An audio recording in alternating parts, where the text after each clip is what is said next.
بسم اللہ الرحمن الرحیم۔ السلام علیکم۔ اللہم صلی علی محمد کما تحب و ترضی لہ۔ ایک وقت تھا جب شہر میں ایک اور پرہیزگار خاندان رہتا تھا۔ اس خاندان میں ایک نوجوان حافظہ لڑکی تھی جس کا نام مریم تھا۔ مریم کو بچپن سے ہی قرآن پڑھنے کا شوق تھا اور اس نے قرآن حفظ بھی کیا تھا۔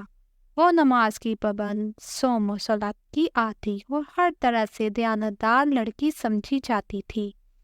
لوگوں کے دلوں میں اس کے لیے محبت اور احترام تھا اور سب اس کی نیکی کی مثال دیتے۔ مگر جو چیز لوگوں کو نہیں معلوم تھی وہ یہ تھی کہ اس دیندار لڑکی کے دل میں دنیاوی خواہشات نے ایک چھپی ہوئی جگہ بنا رکھی تھی۔ مریم اپنے والدین کی اکلوتی بیٹی تھی۔ اس کے والدین نے اسے ہر طرح کی آسائش فراہم کی تھی۔ انہوں نے کبھی اس کی کسی خواہش کو رد نہیں کیا تھا۔ مریم کی چاہتوں میں سب سے نمایاں چیز سونا زیورات کا شوق تھا۔ اس نے اپنی زندگی میں بہت سے زیورات جمع کیا اور اسے بے حد شوق تھا۔ ایک دن مریم کے دل میں یہ خیال آیا کہ اگر وہ اپنی دولت اور زیورات کے ساتھ ہمیشہ کے لیے دفن ہو جائے تو شاید اس کی قیمتی چیزیں قیامت تک اس کے ساتھ رہیں گی۔ اس نے اپنے والدین سے یہ بات نہیں کہی مگر دل ہی دل میں یہ بات کو ماننے لگی اور اپنے زیورات کے بغیر کبھی نہیں مرے گی۔ وہ اکثر راتوں کو اپنے زیورات کو دیکھتی اور انہی میں مگن ہو جاتی۔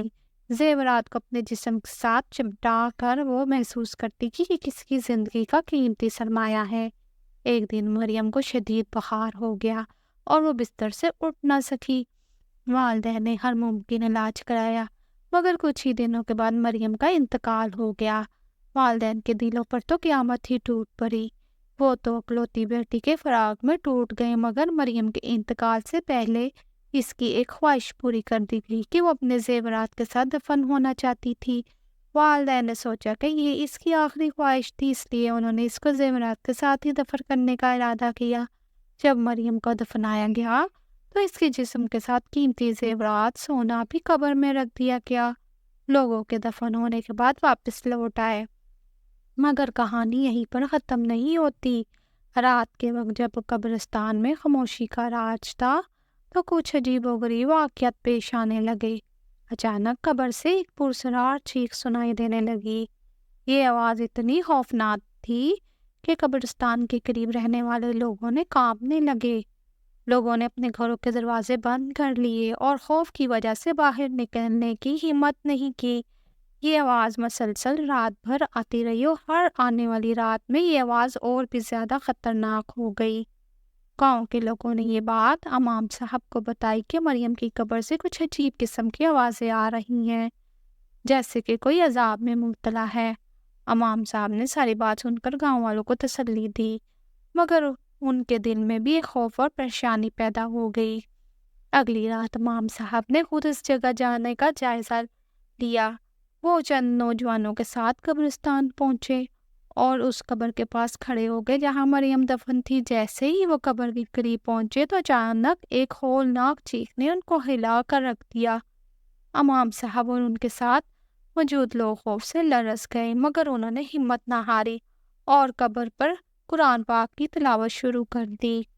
تلاوت شروع ہونے کے ساتھ ہی چیخوں کی شدت کم ہونے لگی مگر وہ مکمل طور پر ختم نہیں ہوئی۔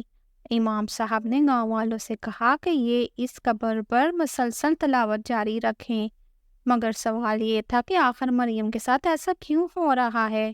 ایک حافظہ قرآن لڑکی کے ساتھ ایسا انجام ہو رہا تھا۔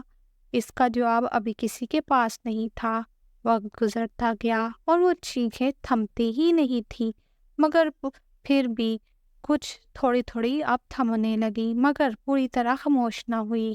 مگر امام صاحب نے مریم کے والدین سے گفتگو کی کہ انہوں نے پوچھا کیا مریم نے کسی ایسے عمل میں حصہ لیا تھا جو اس عذاب کا سبب بن رہا ہے؟ والدین نے بتایا کہ مریم کو سونے اور زیورات کا بے حد شوق تھا اور اس کی خواہش تھی کہ وہ اپنی قیمتی چیزوں کے ساتھ ہی دفن ہو۔